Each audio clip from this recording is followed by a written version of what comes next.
Where would we be without our smartphones? Some might be happier, but most of us probably couldn't even count how many times we use them to send pictures and video.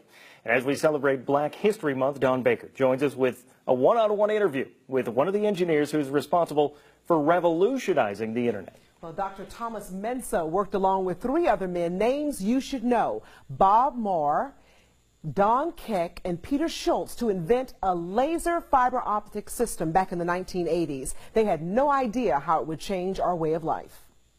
Without these four guys, the internet won't work, because we invented a laser-based fiber optic system that allows anybody to send a picture to somebody else's cell phone. Without that invention, you cannot send a tweet, you cannot send an Instagram pictures, no Facebook.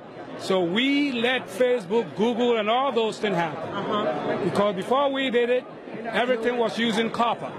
You would stand in front of an ATM machine for about 8 hours. But now you go in and get things quickly because of the invention of fiber optics.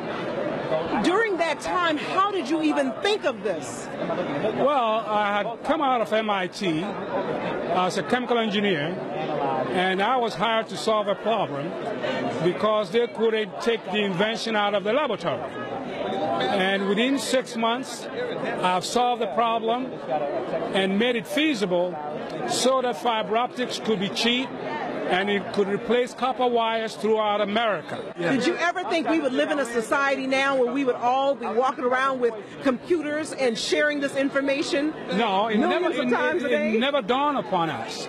Because right now, in your pocket, you have a computer that is more powerful than the computer that designed the Apollo rocket. So you can get all the information in the world on this computer.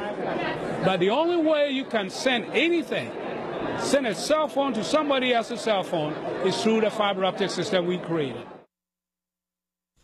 Well, it is important for all of us to thank those engineers for that laser fiber optic system. And to learn more about Dr. Thomas Mensah, look for this story on WTOC.com. And coming up tomorrow on The News at 5, we're heading to the Low Country for a look at some of the historic sites that make up the new National Reconstruction Era Monument.